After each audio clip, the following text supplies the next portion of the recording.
Testing 1, 2, 3.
Good morning and welcome.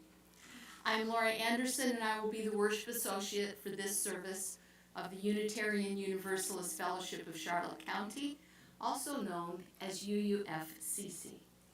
As you have heard, we begin our service each week by singing an invitation to gather. Whether we're here in the sanctuary or in our virtual sacred space. Much gratitude this morning to Corey and Tom, who are supporting our technology. I also thank Jim, Linda, and the members of the UUFCC choir for recorded music, and more thanks to Jim, who's here this morning in the sanctuary with us. I would also like to thank and welcome several folks from the fellowship who are participating in this morning's service. Lori, Debbie, Ken, Sharon, Jackie, and Kay. And also to Reverend Kathy Schmitz, who is joining us this morning. This service is being broadcast live on YouTube and will be available for viewing on the UUFCC YouTube channel after the service. I would like to remind you of a couple of procedures that will make our lives a little bit easier. To respect and protect everyone's privacy, it is our practice to use first names and, when helpful, last initials. For those with us virtually, you may wish to have a chalice or a candle available for our chalice lighting ritual. For those of you here in the fellowship, when the service is over, please exit through this door, unless it is easier for you, for your safety, and then feel free to use the double doors that you came in. I understand there are some gathered on Zoom this morning watching together, and they will have social time after the service on the Universal Link. Our social time here will be outside on the patio, and I understand today we have coffee. Thank you for wearing your mask while checking in. Please leave your mask on if you wish to sing during the service. Some people are more comfortable simply humming. Some people sound better if they just hum instead of sing. I'm not naming any names. But as always, you're encouraged to be safe and to help others be safe by socially distancing.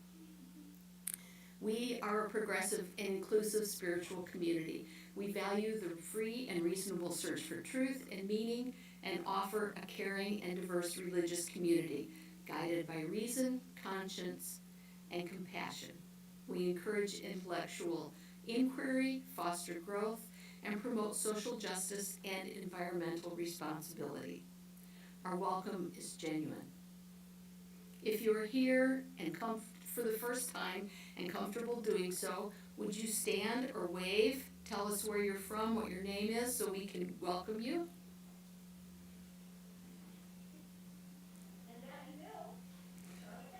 Welcome.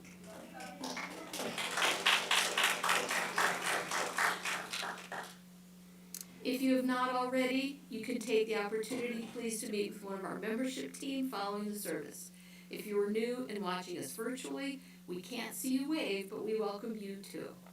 If you would like to learn more about our fellowship, you can email office@uufcc.org and visit our website at uufcc.org.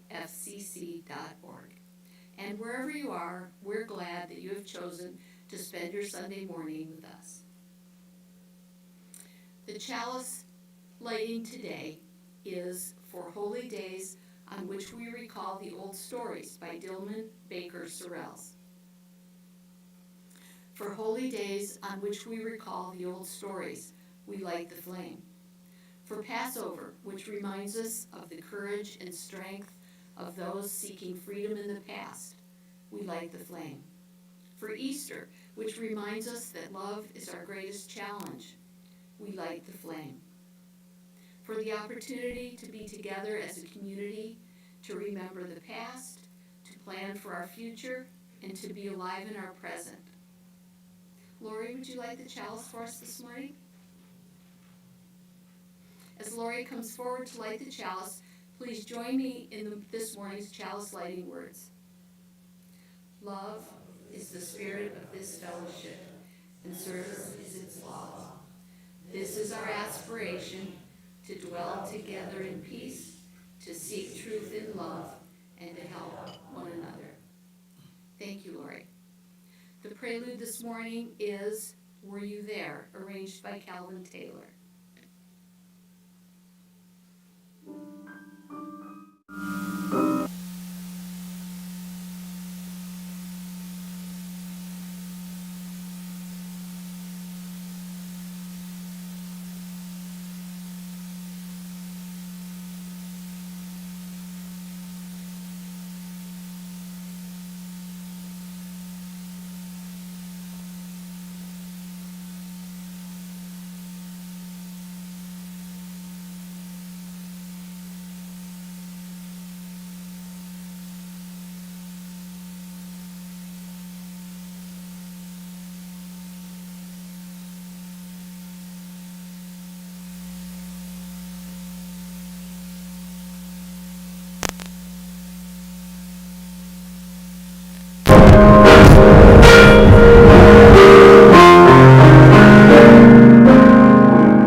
Thank you, Jim.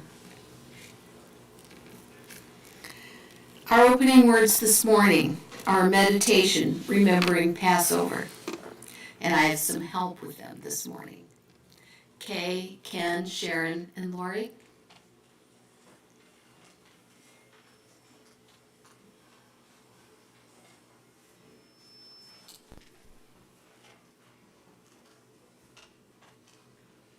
Pack nothing. Bring only your determination to serve and your willingness to be free. Don't wait for the bread to rise. Take nourishment for the journey, but eat standing. Be ready to move at a moment's notice. Do not hesitate to leave your old ways behind. Fear, silence, submission.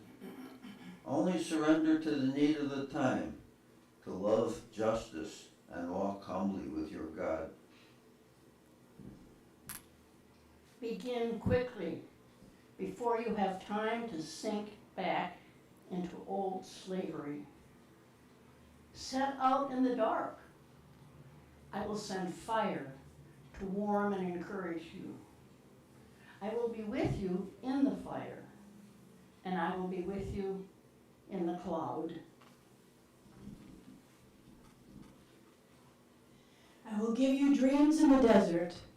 You have I have dreams in the desert to guide you safely home to that place you have not yet seen. I am sending you into the wilderness to make a new way and to learn my ways more deeply. Some of you will be so changed by weathers and wanderings that even your closest friends will have to learn your features as though for the first time. Some of you will not change at all.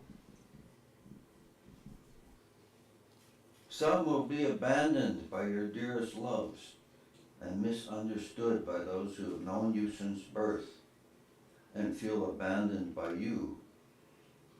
Some will find new friendship and unlikely faces, and old friends as faithful and true as the pillars of God's flame. Sing songs as you go, and hold close together.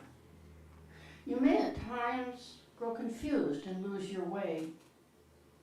Touch each other and keep telling the stories. Make maps as you go, remembering the way back from before you were born.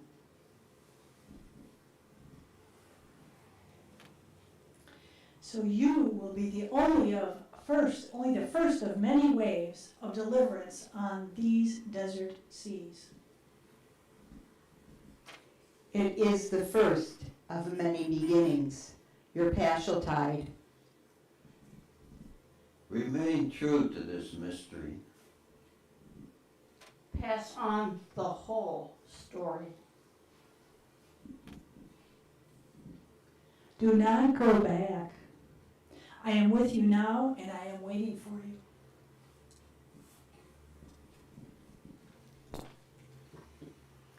Thank you. Let us be together in shared silence.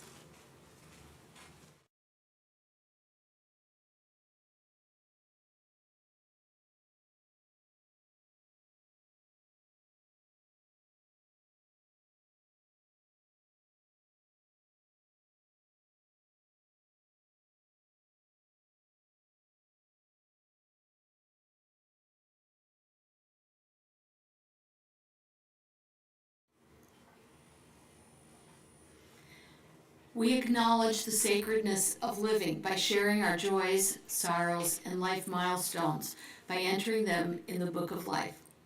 These messages can be written in the Red Book, which resides at the back of the sanctuary, or emailed to bookoflife@uufcc.org. Entries will be read on Sunday morning, and those sent via email will be entered into the book. After reading the entries, we will hear "Be Thou with Me" by Johann Sebastian Bach. Stephanie?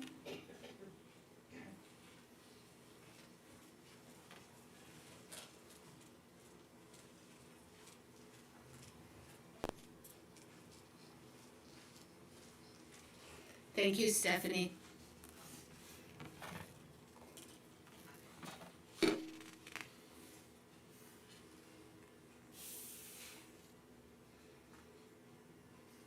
This morning, on April 17th, please stop by the Immigration Justice Committee table in the main hall. Sign letters to President Biden and Secretary Mayorkas regarding asylum changes. Pick up a call to action. Stephanie says a great meet and greet yesterday, sponsored by the Immigration Justice Committee and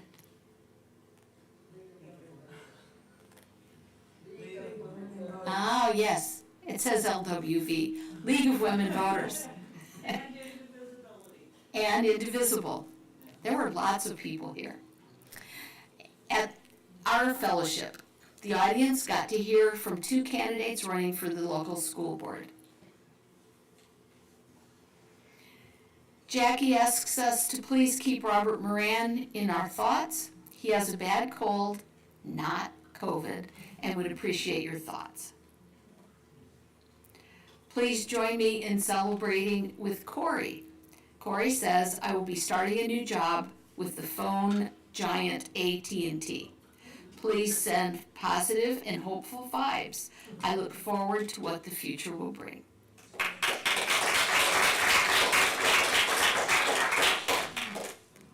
Snowbird Sally Mill is returning to her northern home next week, but promises to be back in November.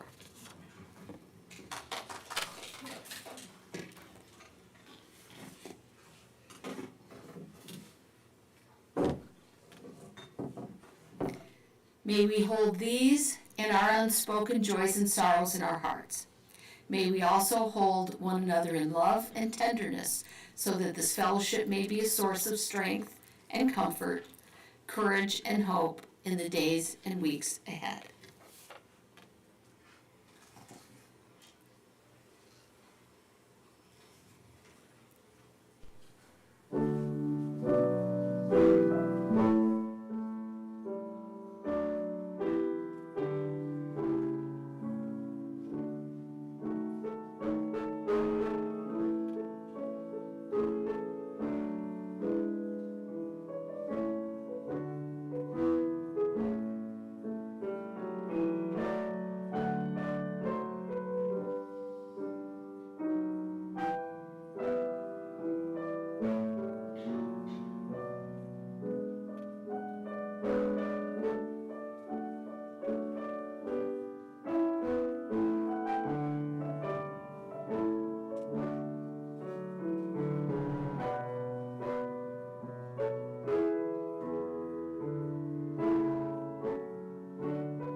have some more assistance this morning.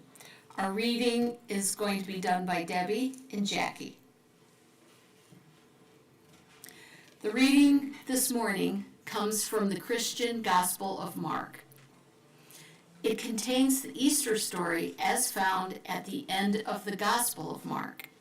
The Gospel has two endings. Here's how some versions end. Mark 16, 1 through 8. Debbie? When the Sabbath was over, Mary of Magdala, Mary, the mother of James, and Salome bought spices with which to go and anoint him. And very early in the morning on the first day of the week, they came to the tomb, just as the sun was rising. They had been saying to one another, "Who will roll away the stone for us from the entrance of the tomb?" But when they looked, they could see that the stone, which was very heavy, had already been rolled back. On entering the tomb, they saw a young man in a white robe seated on the right-hand side, and they were struck with amazement. But he said to them, "There is no need for alarm. You are looking for Jesus of Nazareth, who was crucified. He has risen. He is not here. See, here's the place where they laid him. But you must go and tell his disciples and Peter, he is going before you to Galilee. It is there you will see him, just as he told you." And the women came out and ran away from the tomb because they were frightened out of their wits, and they said nothing to a soul, for they were afraid. That's how some scripts end, yet another script has these additional words added. Mark 16, 9 through 20. Having risen in the morning on the first day of the week, he appeared first to Mary of Magdala, from whom he had cast out 7 devils. She then went to those who had been his companions and who were mourning and in tears, and told them. But they did not believe her when they heard her say that he was alive and that she had seen him. After this, he showed himself under another form to 2 others that were on their way into the country. These went back and told the others, who did not believe them either. Lastly, he showed himself to the 11 themselves while they were at table. He reproached them with the credulity and obstinacy because they refused to believe those who had seen him that he had risen. And he said to them, "Go out to the whole world, proclaim the good news to all creation. He who believes and is baptized will be saved. Those who do not believe will be condemned. These are the signs that will be associated with believers. In my name they will cast out devils. They will have the gift of tongues. They will pick up snakes in their hand and be unharmed should they drink deadly poison. They will lay their hands on the sick who will recover." And so the Lord Jesus, after he had spoken to them, was taken up into heaven. There at the right hand of God, he took the place while they, going out, preached everywhere, the Lord working with them and confirming the word by the signs that accompanied it.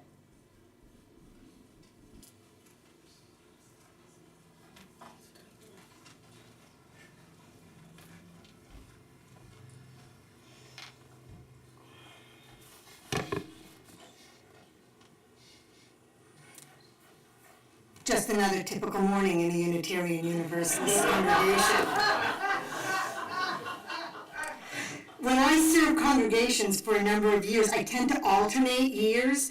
One year, I kind of look at the commonality of a set of holidays, and other years, I focus more. Since I'm only with you this year, I feel I must report that this is a focused year. So years ago, I was part of a clergy group in which I was the only non-Christian. Shortly before the holiday, they were all discussing their plans. And then they looked at me suspiciously and said, "What are you going to do?" Thus, I was moved to set aside my usual approach of praising springtime and crocuses which I was living in the Northeast. You from the North know this is no small thing, springtime and crocuses. And I decided to actually write an Easter sermon. This is that sermon. So on this Sunday, when many in the Christian world celebrate the life and resurrection of a Savior, we look at questions of hope to see what it means in our time. For while Unitarian Universalists don't talk about salvation all that often, I would suggest that one way to understand this term is to connect it to hope.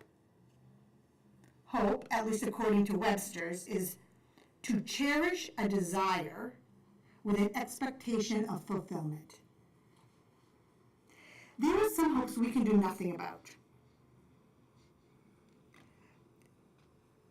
Perhaps we can be reasonable in our expectations, not get too attached to the form that the fulfillment of our hope might take.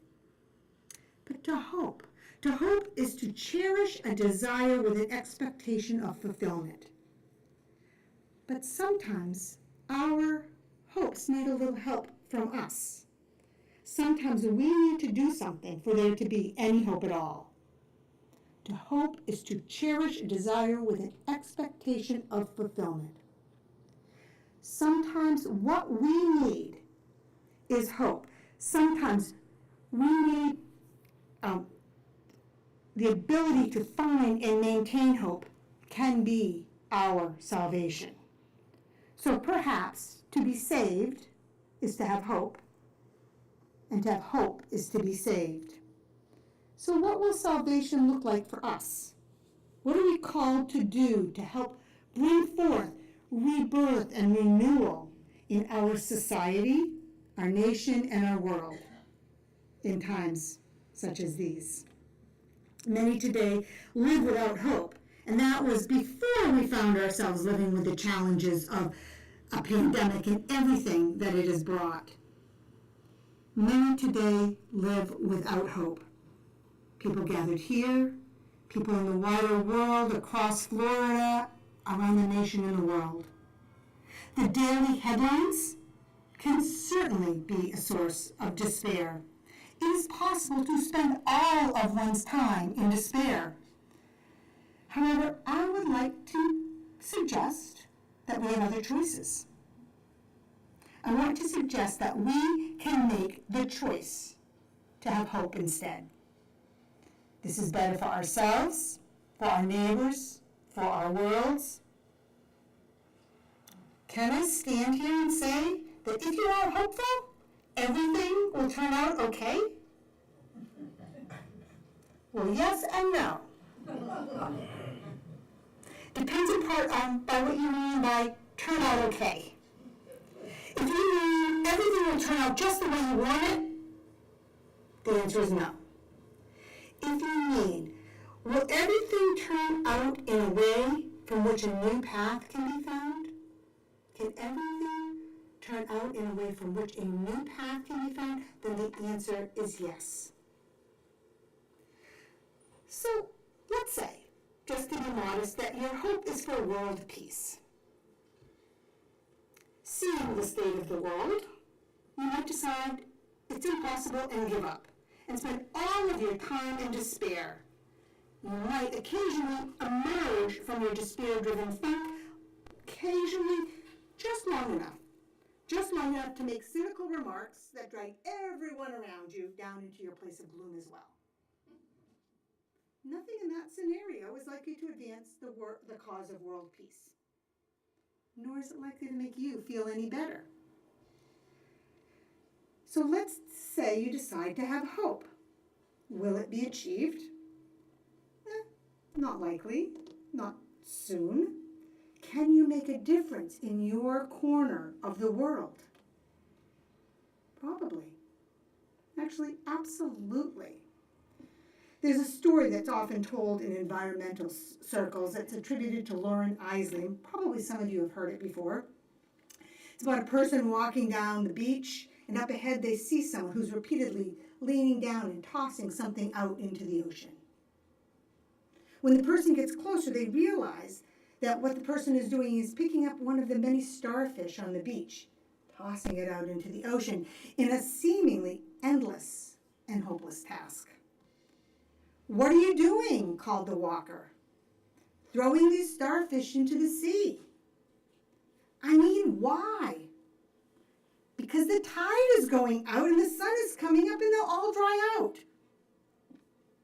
"But it's hopeless," says the walker. "You can't possibly save them all. What you're doing doesn't matter." The tosser leans down, picks up the next starfish, and gives it a toss, and then says, "It matters to that one. It matters to that one." Hope may not save the world, but it might save your spirit. A few years back, I came across an article about hope as a spiritual practice. The piece, which was on the website for Spirituality and Health magazine, talks about 3 practices that can help us support hope. I'm quoting from it now. "Hope is a positive and potent spiritual practice with the power to pull us through difficult times. It is usually described with light metaphors: a ray, a beam, a glimmer of hope, the break in the clouds, the light at the end of the tunnel. It is often discovered in unexpected places." It continues. "Hope can be learned with practice. Certain attitudes support it. One is patience, an ability to tolerate delays, a willingness to let events unfold in their own time. Patience. Another is courage, an attitude of confidence even when facing the unknown. Courage. The third is persistence, the determination to keep going no matter what happens. We have hope when we can say, all will be well, and we mean it. Some of us, I can tell by the chuckles, are more natural at being hopeful, patient, courageous, or persistent. It's more in our nature, and others of us have to work at it. But I would suggest that it's a human need, so we need to recognize it, to cultivate it, and to honor it. The spring holidays each carry a message of hope. We passed the first day of spring last month, and the days have been getting longer than the nights. In its pagan roots, the celebration of the spring equinox is about the rebirth of spring and the returning of the earth. The Jewish celebration of Passover, currently in progress, also deals with hope, the promise of something on the other side of slavery, the other side of wandering in the desert, the other side of being changed and being willing to change. And while the Islamic month of holy month, of Ramadan is not always in the spring, it is this year, bringing Passover, Easter, and Ramadan together. Ramadan helps Muslims to reset and to find back the balance that sustains them. Religious traditions have many ways to provide hope and to sustain their followers. In the Christian scriptures, Easter is about the life and death of Jesus of Nazareth, who is, to his followers, hope incarnate. In 3 of the 4 Gospels of the Christian scripture, Jesus appears to the disciples after his death. In the 4th, the Gospel of Mark, there is the question of the double ending, which was shared a few moments ago. There are different theories about why different versions have additional texts and some don't, but early manuscripts of both have been found. In the first ending, the women approached the tomb the day after the Sabbath to anoint Jesus. They find the tomb open and Jesus gone. A young man in white robes tells them that Jesus has risen and gone before them to Galilee. And then, it says, the women came out and ran away from the tomb because they were frightened out of their wits, and they said nothing to a soul, for they were afraid. I do always wonder how we know that, if they told no one, but okay. Anyway, the original author left it there. Maybe because it was true. Maybe because they wanted suspense and drama. Maybe the last page was missing from a copy of this manuscript and it got passed down that way. There are lots of theories. But why did a second ending get added? Again, many, many theories. I think it is because ultimately the first ending was spiritually unsatisfying. I think that first ending was spiritually unsatisfying. While the women were told that Jesus had risen, this is not the message, the feeling that the reader is left with. The reader is left with the message. They were frightened out of their wits. It was a message of uncertainty and fear rather than of hope. And the human spirit needs hope. I think it's true in our time as well. It's easy to despair. Having hope does not come easily at times, but we have to cultivate it. We can choose to stay in the first ending in which we are frightened out of our wits, or we can choose to write a better ending to our story. We can choose to write a better ending to our story. Now, because some of us have trouble relating to the Easter story in its literal form, I would like to invite us to listen to it in its metaphorical form. I've taken the liberty of rewriting the second ending of Mark, changing it into rather humanistic language. For Jesus, I have substituted the word hope. For the disciples, I have used companions of hope. For Mary of Magdala, I have simply used one, as in the one who. I have not removed all of the biblical language. You have to do some of the work. But try to listen to it as metaphor, an invitation for us to open ourselves to hope. Try to imagine that you have been a companion of hope, one who has dreamed great dreams for the world, but whose hopes have been dashed. And you find yourself in despair and mourning. You are afraid for yourself, afraid for the world, afraid to hope again. Now listen. Having risen in the morning on the first day of the week, hope appeared first to the one from whom hope had cast out all evils. That one went to those who had been the companions of hope and who were in mourning and tears and told them. The companions did not believe when it was said that hope was still alive and that the one had seen hope. After this, hope appeared in another form to two of them as they were on their way into the country. These went back and told the others, who didn't believe them either. Lastly, hope appeared to the companions themselves while they were at dinner. Hope reproached them for their incredulity and obstinance because they refused to believe those who had seen hope after hope had risen. And hope said to them, "Go out into the world and proclaim the good news to all creation. Those who hope will be saved. Those who do not will suffer. These are the signs that will be associated with believers. In my name," and that is hope, "they will be able to cast out all evils. They will have the gift of communication. They will be courageous. They will be able to do things they did not think they could do. They will reach out and help others heal." And so hope, after speaking to them, assumed a rightful place in the vision of the world as it could be and should be. And the companions went out, preaching everywhere, hope working with them and confirming the work by the signs that accompanied it. Here ends our translation.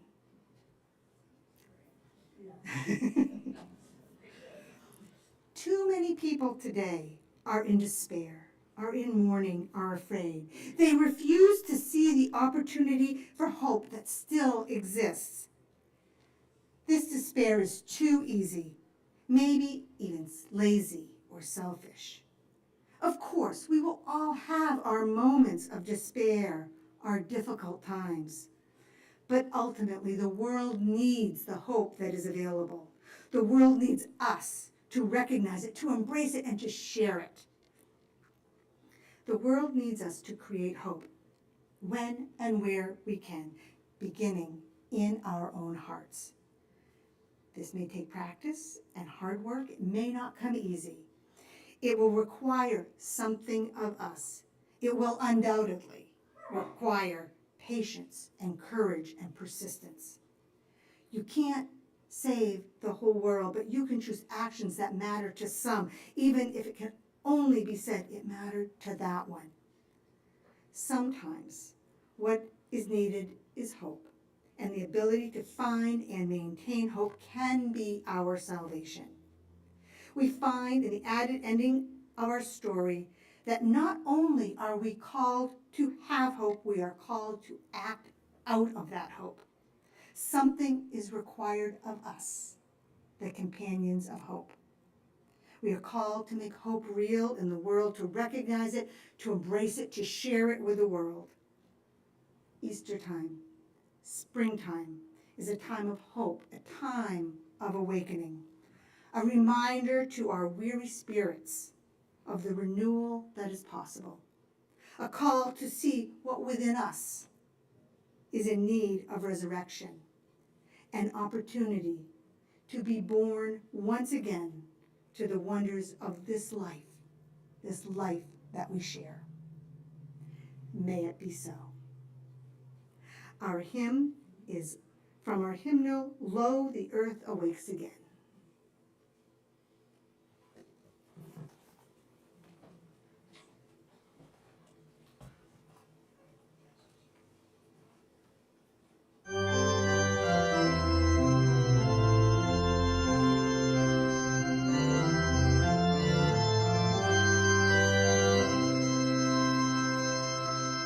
Lo, the earth awakes again. Alleluia. From the winter's bond and pain. Alleluia. Bring relief and flower and spring.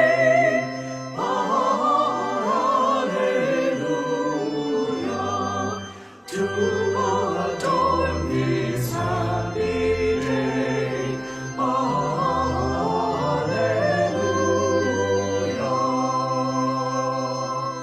Once again the word comes true. Alleluia. All the earth shall be made new.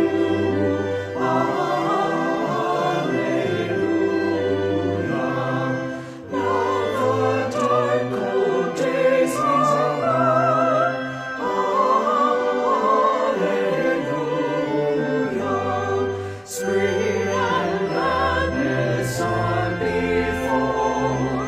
Alleluia.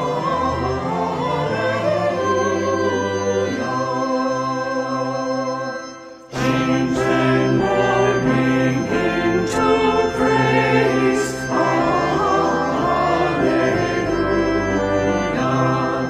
And for dirges anthems raise. Alleluia. How our spirits soar and sing. Alleluia. How our hearts beat with the spring. Alleluia.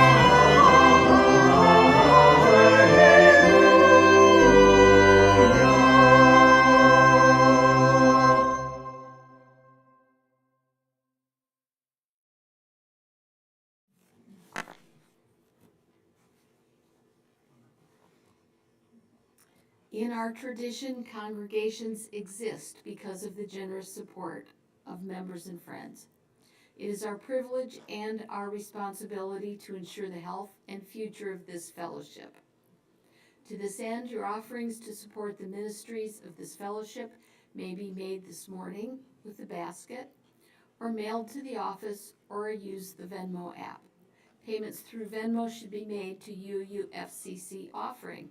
However you choose to donate, please indicate what the donation is for, pledge, second helping, etc. Your generosity is always appreciated. If you are with us here for the first time, do not feel obligated to give.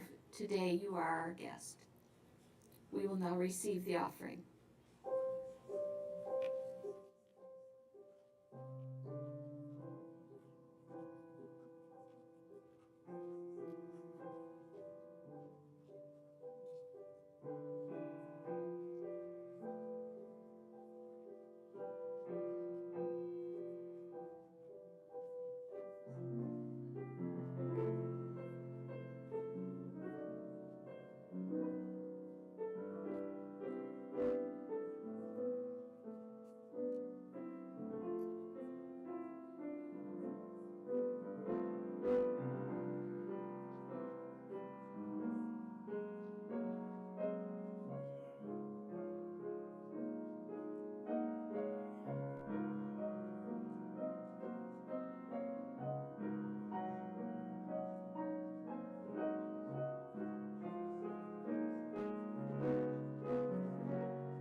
Thank you, Jim. Thank you for the offering. If you have activities or notices you would like announced on Sunday morning, please give them to the worship associate before the service or email them to worship@uufcc.org. This morning, news from the art committee. If you have purchased a photo from the auction or the exhibit and are leaving town, talk to an art committee member about taking your photos before you leave. Calling for art, painting, drawing, photography for the next and fiber work for our next exhibit to be hung in May. Also in need of work to display in the cabinets, talk with an art committee member for details. Tuesday, the board is meeting here at 4 p.m. Wednesday at 10 a.m. we'll have yoga. Also Wednesday at 5 o'clock, the Immigration Justice Committee will be meeting on Zoom. And in the evening on Wednesday, John Lee is hosting happy hour, also on Zoom on the Universal Link. Thursday begins a series of conversations, healing conversation, led by Martha Beretta.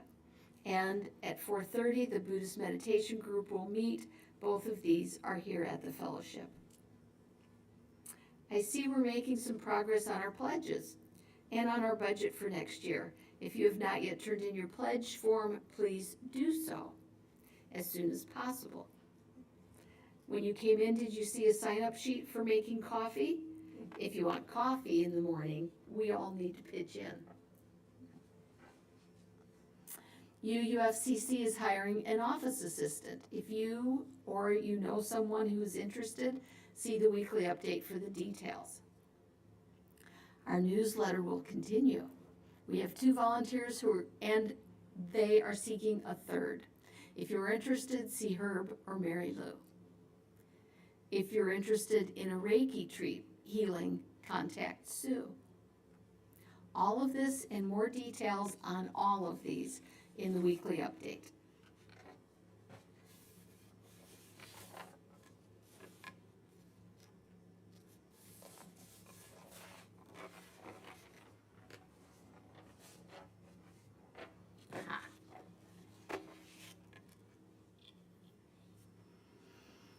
Next, we'll have a musical piece from our own choir, Joyful, Joyful, number 29, in Singing the Living Tradition hymnal.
Our closing words come from Carl G. Seberg.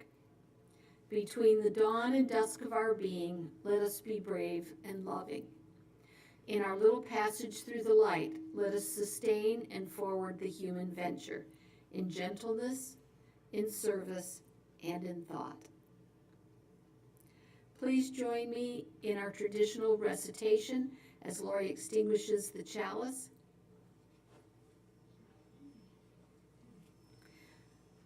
We extinguish this chalice, but not the light of hope, the fire of commitment, or the warmth of community.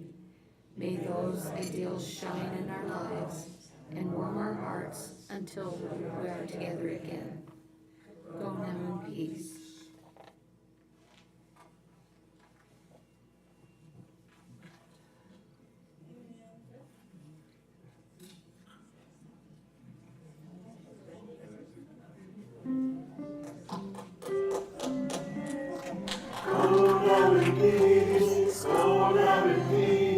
Let the Spirit of God surround you everywhere, everywhere.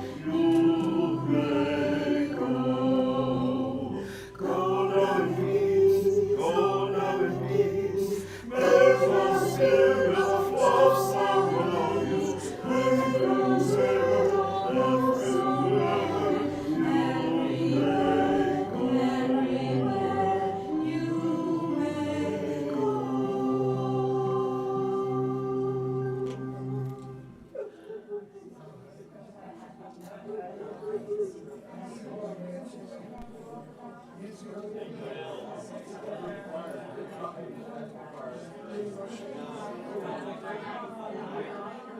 you.